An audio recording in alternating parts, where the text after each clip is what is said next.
would like to do as the opening speaker is to set the broad perspective on what is happening in mining in South Africa. Marikana, as I keep on insisting in my book and elsewhere, is merely a symptom of what is going on in South Africa. What happened in Marikana could have happened at many mines that I could think of, but Marikana was the unfortunate place where it happened.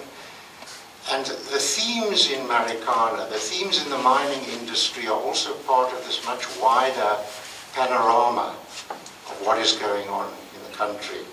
The Rainbow Nation in the middle of the rain, 20 years later. Let me sketch out some of the reasons why I got into mining. Originally, going back about 15 years, I was just your common garden sociologist. You know, in South Africa, we have a supermarket of issues, human rights issues, humanitarian issues, and there are so many cases and instances of abuse and injustice that one is, as an academic and an activist, a bit pressed what to choose first. And I didn't choose mining. I was a military sociologist, actually, involved in the redesign of the South African Armed Forces after apartheid. But one day, when I was still at Wits University, I've now resigned, I'm doing other things.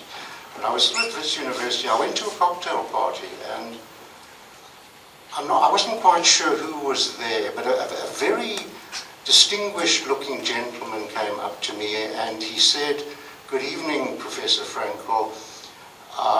We'd like you to help us with the big problem which we have." And it turned out that this gentleman was a very senior executive in the Anglo-American Corporation, which, as you know, is one of the biggest mining companies in the world, and certainly the biggest in South Africa. I said to him, "So what is the problem?" And he said, "Well, we have a problem with the number of people who are killed in South African mines, and the number of people who are injured, and the number of people who acquire occupational diseases, silicosis, tuberculosis, you name it, whatever it is. And we in the mining industry have not been able to resolve this problem. We can't guarantee safety. I mean, we're not as bad as China or India. We don't have thousands killed in the mines, but of all the industrialized countries in the world, South African figures are almost undoubtedly the worst."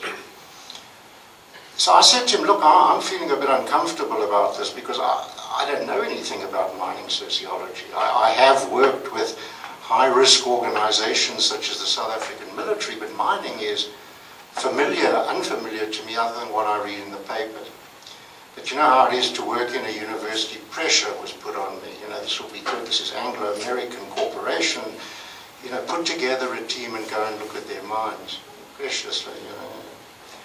So I went to Anglo-American headquarters in London, and I said, "Gentlemen, I'll be frank with you. I'm not keen on this job because I don't know anything about it, or about you, or about what you do." And they said, "That's exactly what we're looking for. You're perfect for the job. We want someone who knows nothing. With the 700 years of experience in this room and we can't get it right, you go there with your team and look at 10 of our mines and tell us what the problem is and how to solve it." Cut a long story short, we went to mines over a period of about a year. Platinum mines, gold mines, base metals, zinc mining, coal mining, and we came back with a report. And we presented it in London. I was even more nervous now because what we had found in the mines was absolutely damning. Everything was wrong from a humanitarian and an occupational perspective. Absolutely everything. We couldn't find much to justify the existence of these mines. But I did the presentation, and at the end of it, the CEO of Anglo-American, who's a very powerful man, turned around and he said, "Professor Frankel, you're wrong." So I thought, well, there goes my career in mining. I'm back in the military now. He said, there was a pause in the room, and he said, it's actually worse than what you have found. Now that was 16 years ago, and over the last 16 years I've been looking at what's worse and looking at ways to resolve it, working with unions, working with the corporates themselves, working with all kinds of people who offer occupational health support, offer this, offer that, safety professionals and everything. What I want to tell you about tonight are my impressions after 16 years. Is it even worse? Is it better? If it is better, how is it better? If it's worse, and Marikana suggests it's worse, 16 or 20 years later, what is the problem? Now, there we are. I think that more or less says what I've already said. There's been mention made of my book, and that is the book called Rainbows in the Rain. Marikana is the center of a series of circles. You can't understand Marikana without understanding the mining industry, and you can't understand the mining industry in South Africa unless you understand the processes or the absences of transformation in the South African, much vaunted experiment 20 years ago.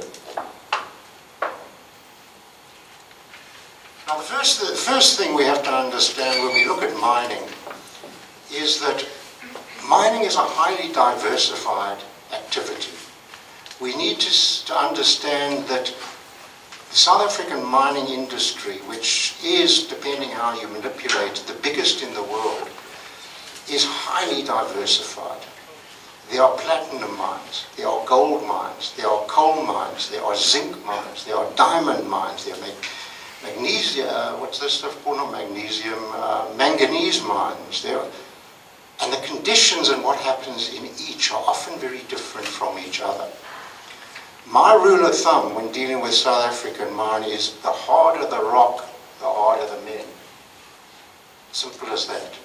When you're mining platinum, or whether you're mining gold, you're mining very deep, in atrocious kind of conditions, trying to extract ore from hard rock. The conditions in the platinum mines, of which Marikana is one, and the gold mines, are far worse than the conditions you'll find, for example, in the coal mines, which is soft rock, which is hardly touched by human hand, or in the diamond mines.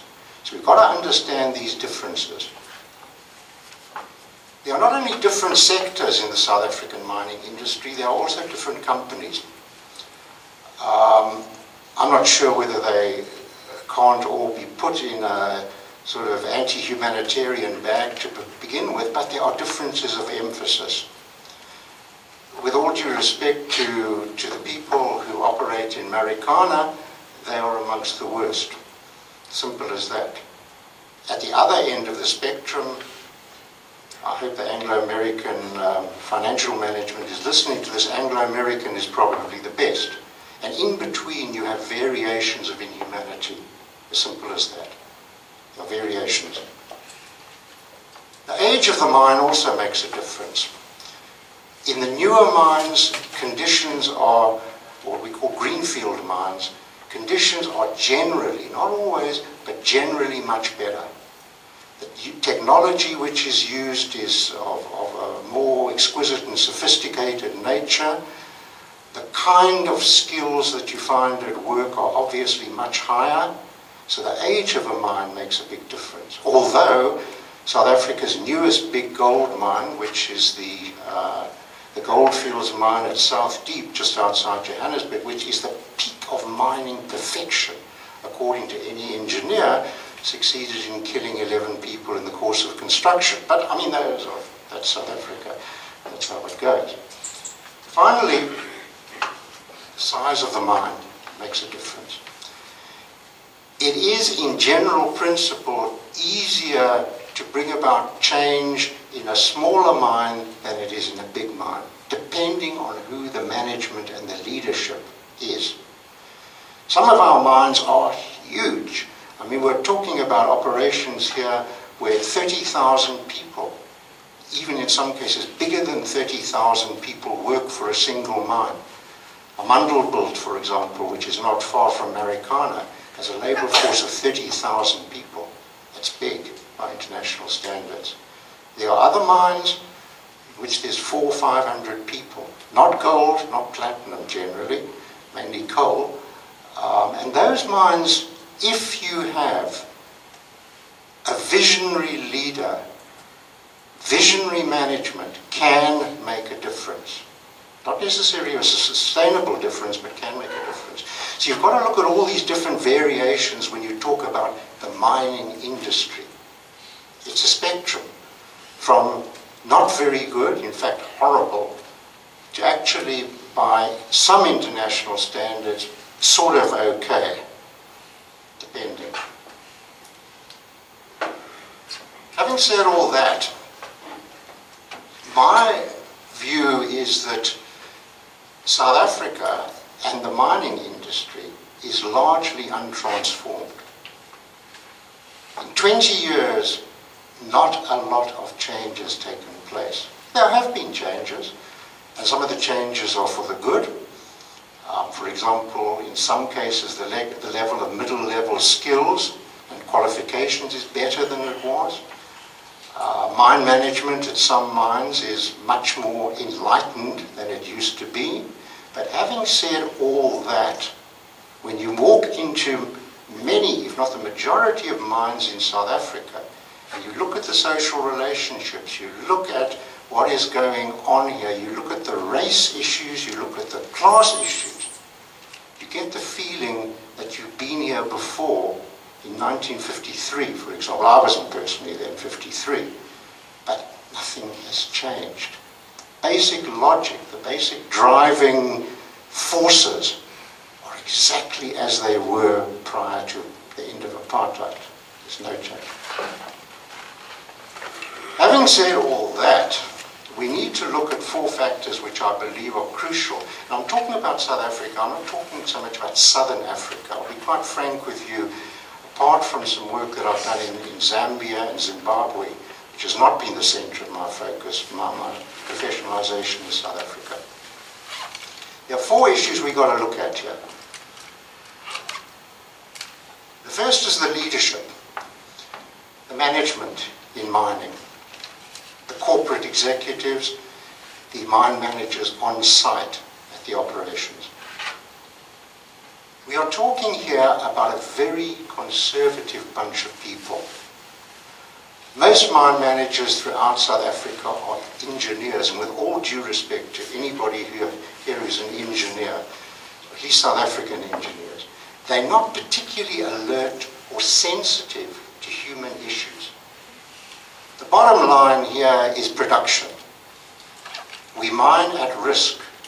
If we get 2 deaths per ton of gold ore, that's okay. If we get 2 deaths for 6 tons of gold ore, that's already a little problematic. But this is not a thing which is very sensitive to the human factor at all. It's driven by hard, profit-orientated market skills. That's it. Most mine managers in South Africa don't know what is going on underground. I mean, I'm not saying that as an apology. I'm saying it as a fact. The chain of command from mine manager to your general worker, for example, the guy or the woman increasingly these days who sweeps the mine or stands at the rock face, is so long in the big mines with 30,000 people that the last person who often knows about what is going on in the mine, the violations of human rights, even the levels of production, is the management. What has changed in South Africa to some extent is that at corporate level, the guys with the very expensive suits, they have got a much better understanding. But what they say doesn't get translated down at the rock face. The mine management comes in. Beneath the mine management, the shift bosses, the supervisors, the team leaders, so that the guys right at the bottom, the workers, the people who actually extract the minerals, live much the same as they always did. To put it in a nutshell, most mine management in South Africa, and even people at corporate level, depending on who you're talking about, do not simply care. This is the biggest problem in all the research that we have done over the years, myself, my company, my colleagues. In the last analysis, the mining industry doesn't care about the people, about the human issues. The whole thing has been, and has always been, dehumanized, and nothing has changed. Second thing you've got to look at, apart from the people at the top, is the workplace itself. Here again, there's a huge variety of things going on. Some mines you can drive into, particularly shallow coal mines. A lot of mining, don't forget, also takes place above surface in the sunshine. The biggest platinum mine in the world, which is now being developed by Anglo American, is an open pit mine, which also is dangerous. But it's not as dangerous and it's not as exploitative, if I might use that word, as working at 5,000 feet beneath the surface. Working at 5,000 feet beneath the surface, and I've spent a lot of time in the workplace itself with the miners, is something almost unimaginable. The heat is unbelievable.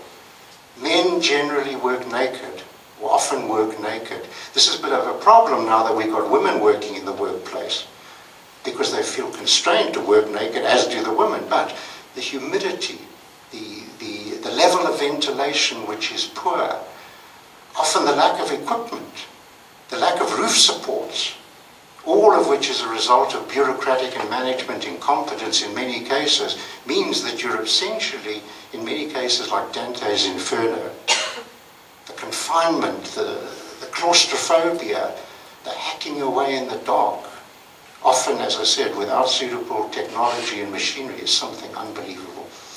The work in these mines we call 3D work, and that, as you can see, as I put there, it's dirty, it's dangerous, and it's generally disgusting. No one wants to work in those mines. People work in those mines because there is no other employment in South Africa. I have never, or very seldom, met a miner who says, I want to be here. He says, I have to be here because I have no other work. And this is not very well paid work. 12,000 rand demanded by miners at Marikana is, depending on how you do your currency conversion, a sort of a below average South African income. They're not asking for terribly much. But they, like all other miners, are not in a position to bargain because they're in a market which is highly competitive and where you take it or leave it. Simple as that. What's the role of the state in all of this? Our new government, our rainbow government. Firstly, you've got to understand in South Africa that what we have, some people use the term, is a confetti situation. It's a few black things distributed here and there. It's bits and pieces. There's no new elite as such. It's either the white elite which continues to control the economy, or a new black middle class which is as in some respects parasitical and as rapacious as the white minority was 20 years ago, 25 years ago. There are exceptions, of course, to the rule, but generally the new black elite has been, to use a dramatic word, largely co-opted into the existing system. And that applies obviously to government officials who come from that elite. Institutional capacity in some government bureaucracies is almost nil.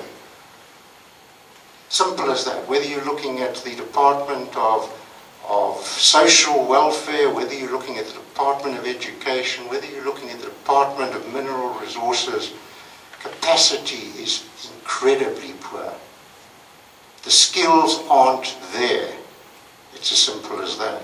A lot of departments continue to work with the skills of, if we might use racial terms here, the old white elite, who've been fired in terms of affirmative legislation, but now come back as consultants and charge twice as much. I'm not entirely guilty of that myself.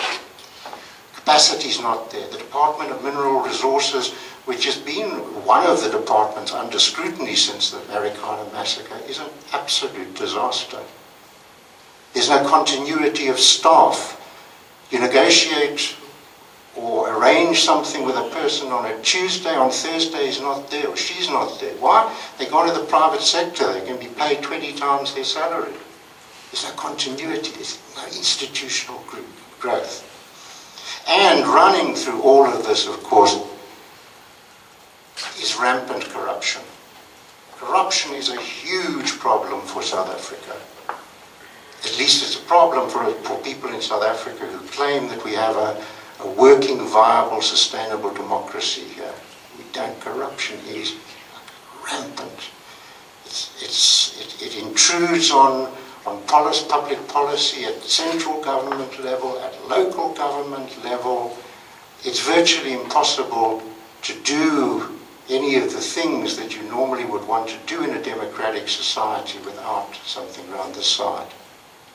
And that also feeds into this elite which continues to hang there, albeit in a kind of different color, sort of grey shade at this stage. Finally, I want to look at what I call the organizational culture in the mines. These are not the hard realities. This is not the rock. This is what goes on in people's minds. I'm particularly interested in organizational culture. I was with the military. I'm now with the mines. I'm also writing a book on human trafficking in South Africa, which is about culture and about how people see things. But let's talk specifically, about mining. The value of life in South African mines is just not there. I mean, it might also be true of South African society, given our rampant rate of crime. I am still confused when I come to places like Switzerland or Britain, where I go very often, or any other country in Europe, in the value attached to life. I mean, you can't measure this kind of thing in the end. You can't say this country's got more value to life than other.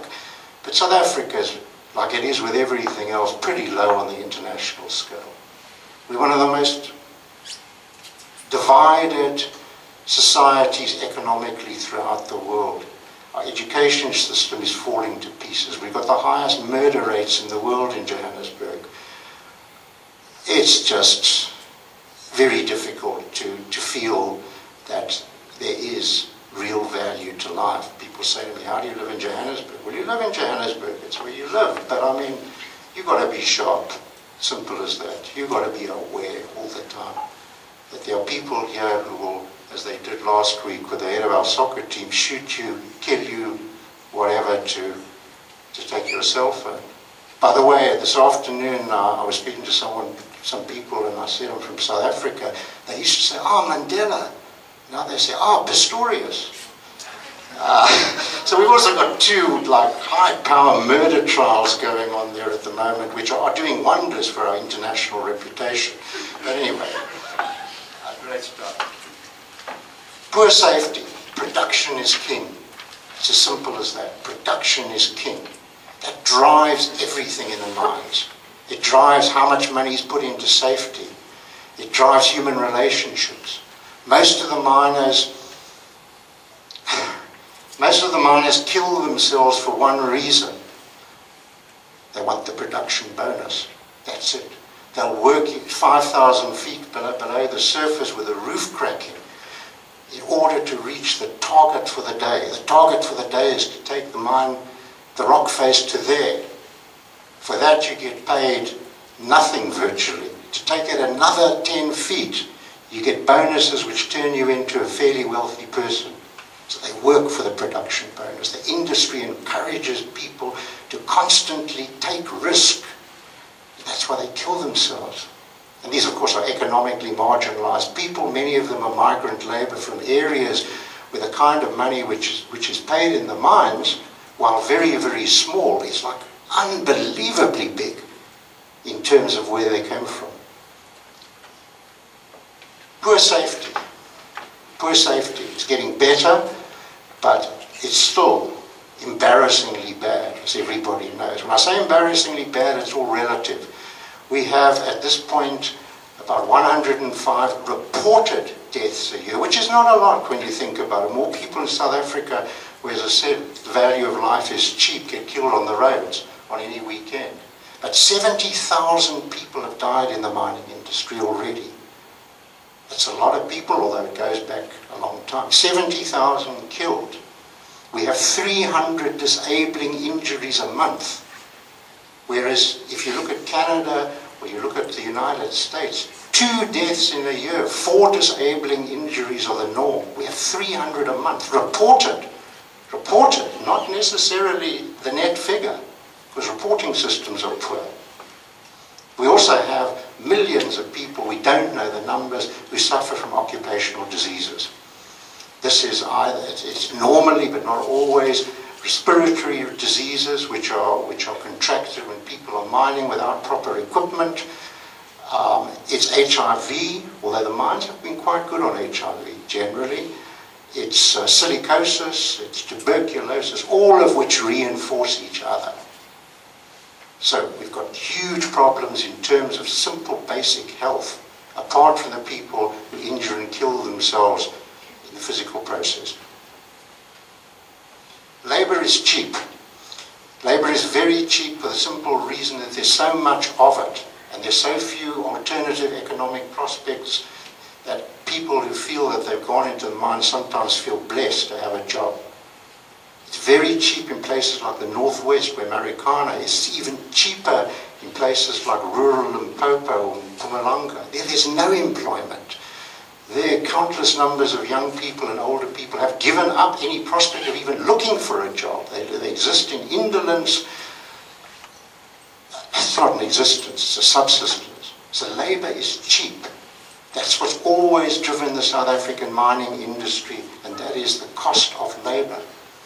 Whether you go back to the 1920s or you go back to the beginning of the gold mines in South Africa, when you need to cut costs, what do? You cut the cost of labour.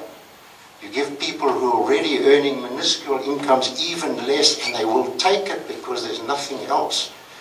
And I suppose many of these things will be echoed in some of the mining that we look at in Zambia or Zimbabwe or whatever. Same story. A good proportion of labour is migrant labour. The migrants come into South Africa, which is, it's the golden country. Johannesburg, the city of gold. It's like the migrants to New York from Eastern Europe in the 20s and early, in the latter part of the 19th century. Johannesburg is where you make it. The streets are paved with gold, sort of, sometimes, maybe, possibly not. But the point is people migrate. We've got a huge rate of urbanization. South Africa, within the next 20 years, is going to be almost a completely urbanized country. And people are leaving the rural areas because they are pushed by poverty, because they are pushed by the myth of migration, and because they pulled into places like the mines, cheap labor on the farms, cheap domestic labor, cheap industrial labor, and they're trafficked as well. That's what I'm writing on at the moment, human trafficking. We've seen the rise in the last few years of a huge complex of labor brokers who are essentially recruitments for slavery in some ways. But their numbers have increased because the profits and the opportunities are now very good. The migrant labour also comes from the region, although less so than it used to be. The only people who will work in South African mines from the region are people from largely people from southern Mozambique. And why? Because southern Mozambique has got nothing, simply as that. Or they'll come from Lesotho or Swaziland. In Lesotho, at any given time of the month or the year, there are no young men. The only people you'll find are old men, you'll find women, the boys, the young men, they've gone to the mines.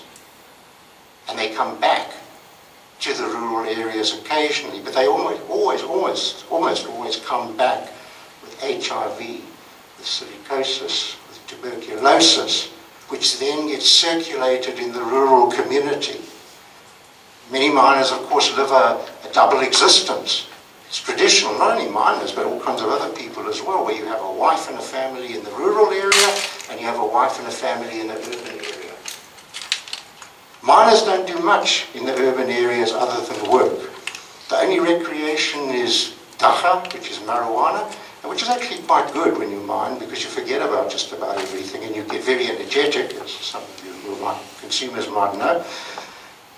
And of course, prostitution in the mining areas, involuntary prostitution, voluntary prostitution, alcoholism, the list just goes on and on. This is the lot of migrant labor. We'll hear more about that at a later stage from one of my colleagues. The crisis of occupational health, I've already mentioned. Doesn't need beer. And unsustainable community development. I mean, what you're looking at around the mines, what you're looking at places like Marikana in the northwest are sociopathic, shattered communities. Simple as that. Marikana itself, I mean, I don't think we might want to just focus on Marikana, which is just a symptom, but Marikana itself has, to give you an example, two kinds of miners. There are the miners who live in the hostels. Hostels have got better, there's no doubt about it. The mines have been alerted to what goes in the hostels, and they have to some extent improved. But the fact of the matter is the accommodation on the mines is not enough.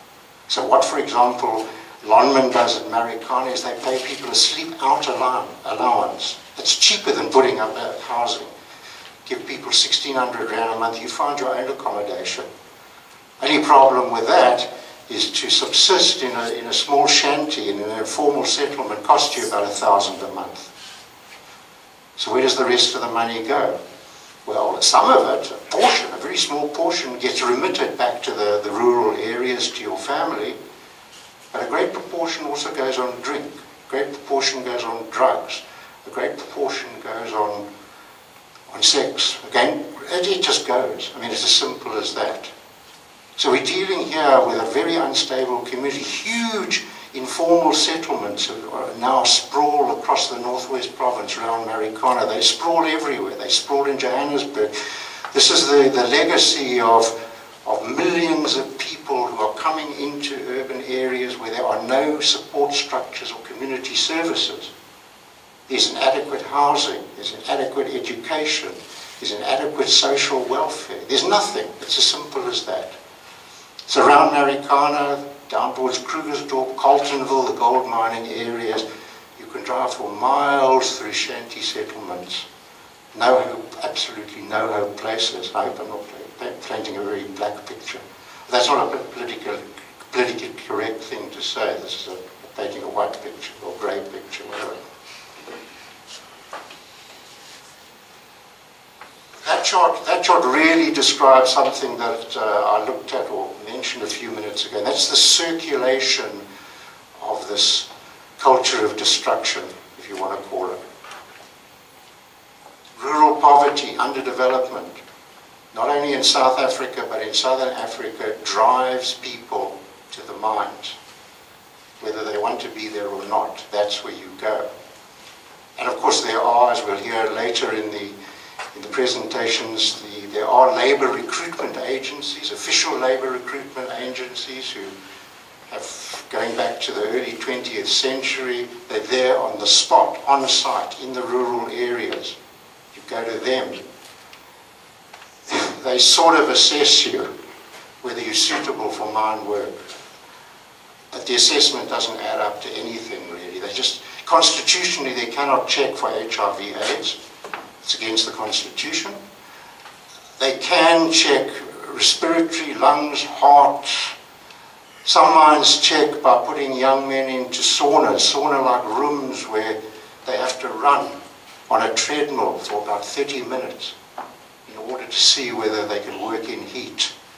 They put through exercises where you assess whether someone can crawl through small holes or work at heights.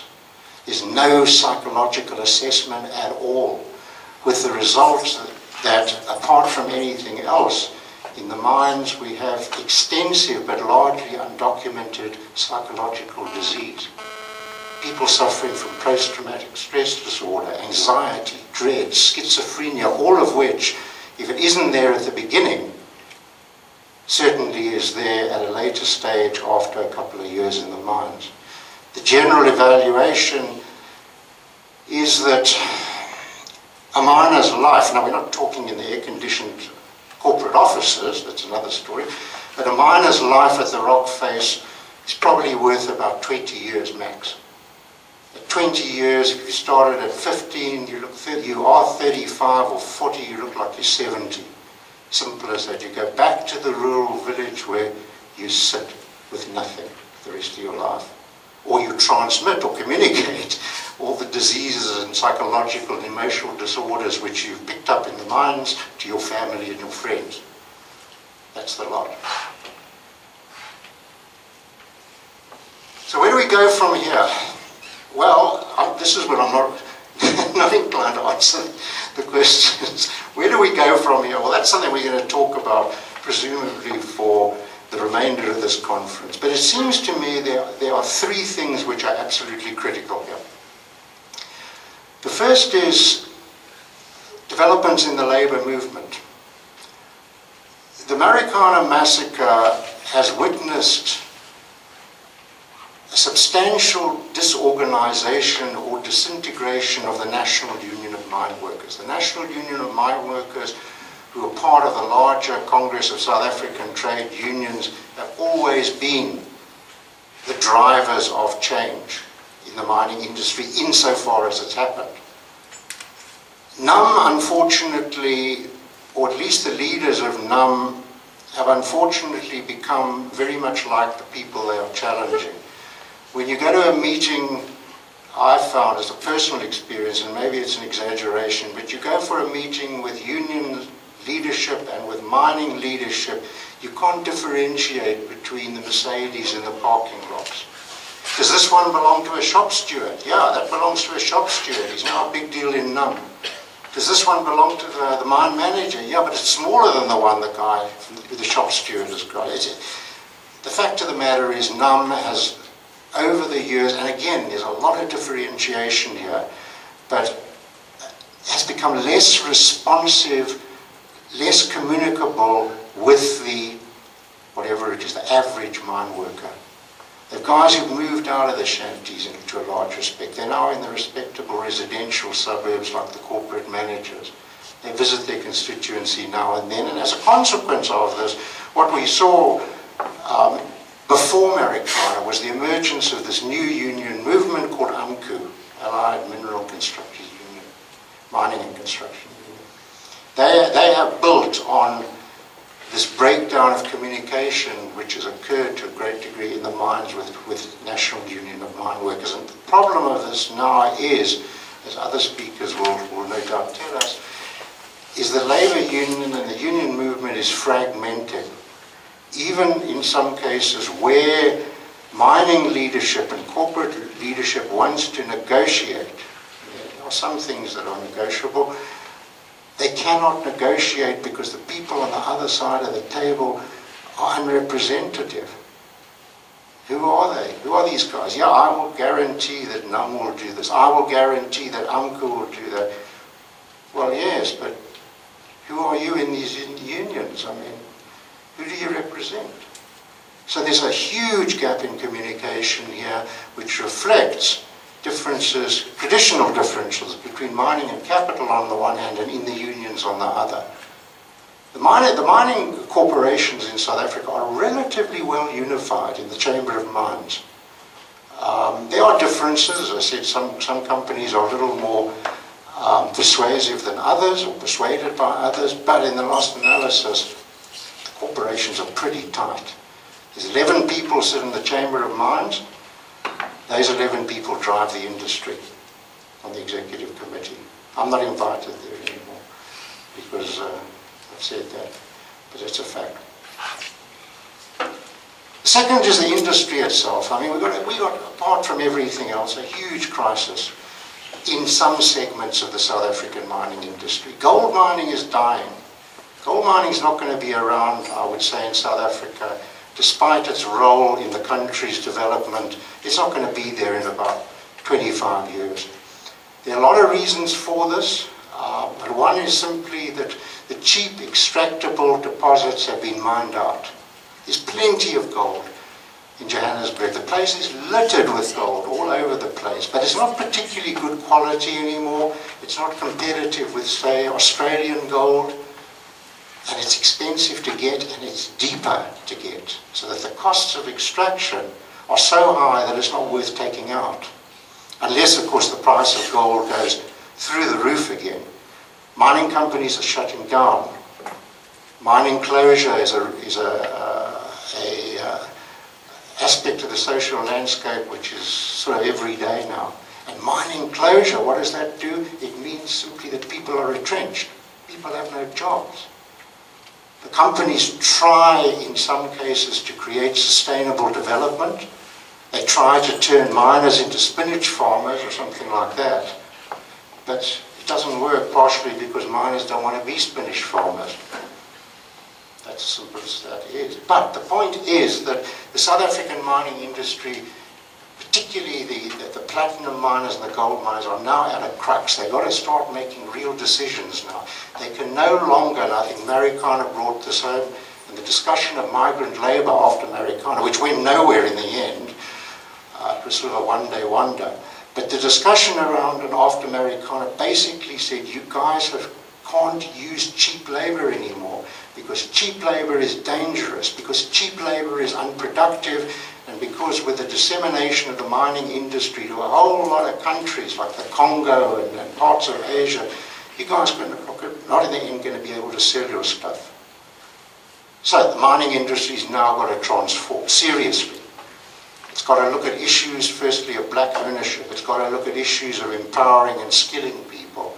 To be absolutely honest, and this comes from my experience with the military in South Africa, the mining industry has got to come down to a hard core of small professional people who know what they're doing safely, and can produce in relation to the competitive pressures on the market. That's a hard solution.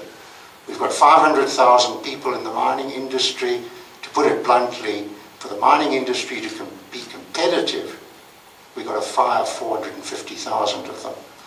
And that's politically impossible at this point. I'm not saying it should be done, but I'm saying if you want to be hard-nosed about this, about creating a viable market force, that's what you've got to do. And the last thing is the whole debate over nationalisation. All of these conditions have bred, not only in the mines but in South Africa more generally, an enormous sense of disappointment. I mean, there were many people, and I was one of them, I suppose, who greeted the Rainbow Nation with open arms. It was what we struggled for years and years and years. And all of a sudden, the climate changed. We had this viable democracy, which was the kind of icon of the world. We had the Mandela magic. We had a whole lot of things. Now, 20 years later, people are finding themselves in much the same position that they were before. The institutionalized discrimination is gone. We have one of the world's most progressive constitutions in theory. We have a Bill of Rights in theory. How it works on the grassroots is another story altogether. So there are a lot of people who are drifting out of the ANC and who are drifting to all kinds of other popular movements, some of which are so silly as to be indescribable, because I'm not casting names on anyone. There are a lot of people who are leaving the ANC. Simple as that. They haven't got what they expected. The revolution of rising expectations produced nothing. And in the context of all that, obviously, the dialogue or the conversation about nationalising the mines has come up. My personal feeling about nationalisation is I don't have a problem with it. I really don't, except for the fact that everything which has been nationalised or para-nationalised in South Africa has never worked. We have huge parastatals which run our electricity. I've left my wife, she's in the dark tonight, literally. There's no electricity in our part of Johannesburg. That's a parastatal organization. So I'm skeptical about nationalization. I'm particularly skeptical about nationalization where the accumulation of monies goes into private pockets. We've spent a lot of time, and I've been involved in it, looking at nationalization of the Norwegian oil industry, for example, which in many respects, in most respects, is highly desirable. The difference is that in Norway, and this may be the difference between Norway and Africa, they didn't steal the money. Here I suspect nationalization is not going to do anything for the people right at the bottom. But these are things we'll talk about. That's my presentation. I've been very happy indeed to be here to talk about this. Some of these things you don't talk about in South Africa anymore because they've either become boring or dangerous. But it's been a pleasure to be here, and if there are some sort of urgent questions which can't be held over till tomorrow, I'm willing to answer them. Thank you very much.